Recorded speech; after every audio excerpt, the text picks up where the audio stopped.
मैं नहीं कहता हूँ पाकिस्तान के सभी लोग खराब, मैं नहीं कहता हूँ अमेरिका के सभी लोग खराब, मैं नहीं कहता हूँ चाइना के सभी लोग खराब, उसमें भी अच्छे लोग हैं, बुराई लोग। और आज भी हमारी सरकार कहते हैं सिंदूर ऑपरेशन अभी भी चल रहा है, युद्ध का खत्म नहीं हुआ है, कभी भी उसका एक्टिव हो सकता है। और उसमें चाइना भी एंट्री करेगा, तुर्की भी एंट्री करेगा, अमेरिका उकसा रहा है। और अमेरिका अभी भी चाहता है भारत पाकिस्तान के बीच में वार हो। भारत की पहले समर्थन में आएगा रसिया, पहला आएगा रसिया, और उसका बाद पंडित जी हम बहुत बार डिफरेंट प्रेडिक्शंस के बारे में बात करें। भारत के बारे में आपने अभी कहा, एक जो प्रेडिक्शन मैंने आपकी वेबसाइट या बुक में पढ़ी थी जो कहते हैं कि इंडिया और पाकिस्तान का थर्ड वर्ल्ड वॉर अभी जो होने वाला है वो इंडिया पाकिस्तान से शुरू होने वाला है। भारत को क्या उम्मीद है या भारत के लिए क्या आने वाला टाइम है? क्या हम हमेशा जैसे सोने की चिड़िया थे वैसे सोने की चिड़िया रहने वाले हैं? क्या होने वाला है? देखो, भारत एक आध्यात्मिक भूखंड है, जहाँ देवता लोग निवास करते हैं, जहाँ लोग देवी माता भी निवास करते हैं, जहाँ अ, भगवान विष्णु का बार बार अवतार हुआ है। भारत ऐसे एक देवभूमि के हिसाब से पहले से परिचित है, पर देवताओं और असुरों का हम्म। युद्ध होगा। हर युग में हाँ जी। देवासुर लड़ाई होता है। तो इसके आसुरिक परंपरा में जो मनुष्य ग्रस्त है, यानी जो मनुष्य संश्लिष्ट है, उसको हम असुर कहते हैं।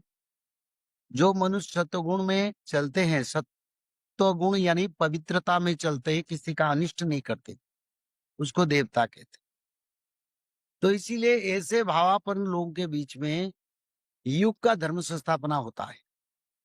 मैं नहीं कहता हूं पाकिस्तान के हाँ। सभी लोग खराब, मैं नहीं कहता हूं अमेरिका के सभी लोग खराब, मैं नहीं कहता हूं चाइना के सभी लोग खराब है, उसमें भी अच्छे लोग हैं, बुराई लोग।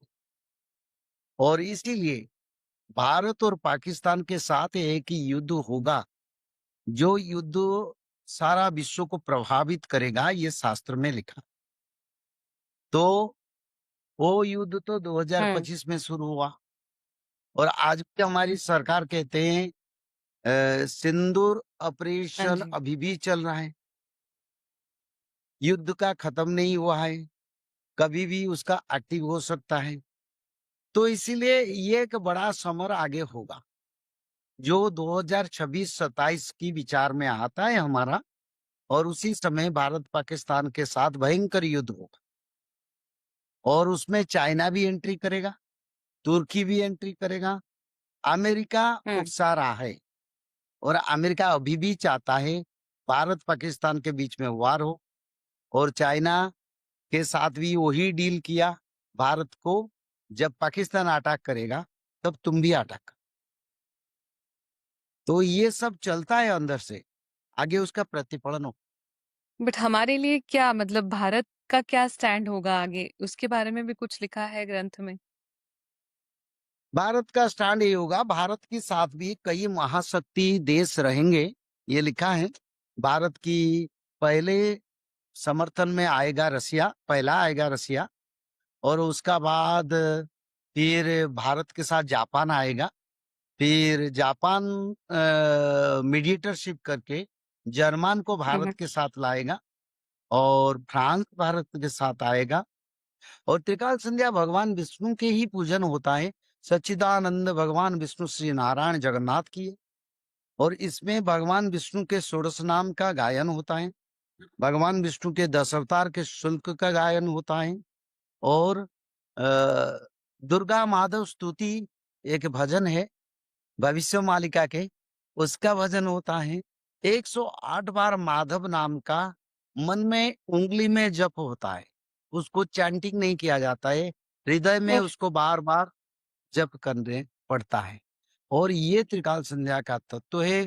3 संध्या समय, एक ब्राह्मी मुहूर्त सूर्य उदय से पहले, रात हम्म। 3:45 से सूर्य उदय से पहले ब्राह्मी मुहूर्त संध्या, ओके। मध्याह्न संध्या जिस समय प्रभात जाता है, अब मध्याह्न आता है, उसको मध्याह्न संध्या कहते हैं, दिन 11:30 से 12:30।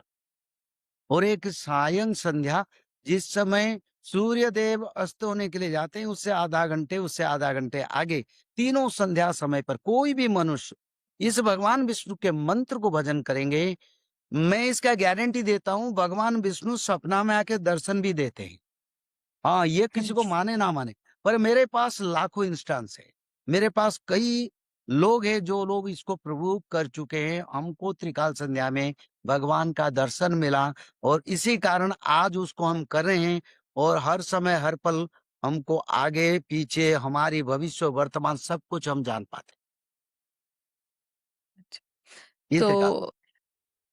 सो बेसिकली आपने जो अभी ये कहा, आपकी टीम या आप इसको सिखाते हैं लोगों को, और आपको, आपकी टीम को हम रीच आउट कर सकते हैं अगर किसी को त्रिसंध्या सीखनी हो और अपने जीवन में उसका आचरण करना हो।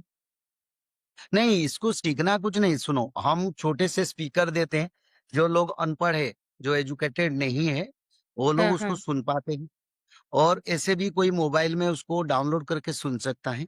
जो लोग पढ़ पाते हैं, हुँ, वो पढ़ते हैं। जो लोग नहीं पढ़ पाते, वो सुन के भी उसको वही फल प्राप्ति करेंगे। उसके लिए मैंने कोई स्नान विधि नहीं रखा हूँ। उसके लिए कोई सोच मार्ग का, यानी ऐसे बैठ के कोई मंदिर में पूजन करने के लिए भी नहीं रखा रखा हूँ। बस इतना कहता हूँ, उस मंत्र को वही समय पर, चाहे तुम ट्रैवलिंग करते हो, ऑफिस में हो, चाहे तुम कहीं किचन में भोजन बना रहे हो, कहीं कोई खेती में काम कर रहे हैं, बस उस मंत्र को मन में उच्चारण करो। मात्र उसमें 5 मिनट लगता है, ओके। सिर्फ 5 मिनट। और ये मंत्र में भगवत दर्शन होता है, इसका गारंटी मैं दूंगा। उसके लिए मैं एग्रीमेंट के लिए तैयार हूँ, ज़रूर, इसमें मिलेगा। क्योंकि ये ज़रूर। भगवान विष्णु के मंत्र है और ये मंत्र मेरे को ऐसे नहीं मिले, और भगवान की कृपा से, उनकी मानो एक ब्लेसिंग है। तो जीवन में सिर्फ दिन के हमें 15 मिनट देने हैं, 5 मिनट सवेरे, 5 मिनट दोपहर और 5 मिनट शाम को। तो 15 मिनट अगर हम निकाल पाए तो डेफिनिटली हम सबके लिए अच्छा है और ओवरऑल ह्यूमैनिटी के लिए बहुत अच्छा होगा। नहीं, सबसे हुँ, बड़ा अच्छा है ये बेटी, इसमें मनुष्य का आयु बढ़ता है, अच्छा। उम्र बढ़ जाता है। और इतना, जो आगे 64 प्रकार का बीमारी आएगा धरती के तरफ, 64 डिजीज, न्यू वायरस जनित डिजीज आएगा, हुँ, हुँ। 2028 में भारत में दखल दे सकता है। 2028 में भारत में दखल दे सकता है और उससे पहले चाइना, पाकिस्तान और Japan, Indonesia, Thailand, European country, mid east countries, American country, African country में ये बहुत रूप में फैलेगा। तो इसी कारण जो बीमारी आएगा, उस बीमारी का दवाई यही है, वाह! त्रिकाल संध्या। वाह! तो लोग अगर इसको नहीं करेंगे, आगे हुँ, कैसे हुँ। बचेंगे? दवाई के समय मेडिसिन फेल हो जाएगा। हमने देखे हैं, कोरोना के समय हुँ, मेडिसिन हुँ। फेल हुआ है। लोग बूस्टर हाँ डोज़ जी। लेके भी मरे हैं। तो ऑलरेडी उसका प्रूव हो चुका है, आध्यात्मिक शक्ति से बड़ा शक्ति कुछ भी नहीं। तो मैं ये भी कहता हूँ, भारत में एक भी, विश्व में इंटरनेशनल भी कोई भक्त, जो लोग त्रिकाल संध्या करते हैं, जिसको मैं जानता हूँ, एक मनुष्य का मृत्यु हुँ, नहीं हुआ। हुँ। This is the best instance for, हमारी सामाजिक जो लोग बोलते हैं, देखो आज करेंगे, काल बनेंगे, परसों बदलेंगे, इसे मेरे कोई विचार नहीं है, पर मैं चाहता हूँ लोगों का कल्याण हो और स्पष्ट वाणी में कहता हूँ, बिना त्रिकाल संध्या में आप लोगों को सत्ययुग जाना, आगे समय को पार करना, 2028 से आगे बढ़ना बड़ा मुश्किल ही होगा। तो इसलिए त्रिकाल संध्या को अपना लो और अपने जीवन को सुरक्षित करके अपना परिवार को सुरक्षित करो। ज़रूर पंडित जी। आई थिंक हम जीवन में दिन में 15 मिनट अपने लिए तो डेफ़िनिटली निकाल सकते हैं। तो और मैं सभी लिसनर्स को ये हाँ, कहना चाहूँगी कि इससे हम कोई समाज में डर नहीं फैला रहे। इनफैक्ट जो आने वाला डर है, जैसे आप पंडित जी ने अभी कहा कि कोई वायरसेस एक्सपेक्टेड है, कोरोना अभी होकर गया है। उस डर से जीतने के लिए त्रिकाल संध्या हम सबके लिए बहुत ही यूज़फुल होने वाली है।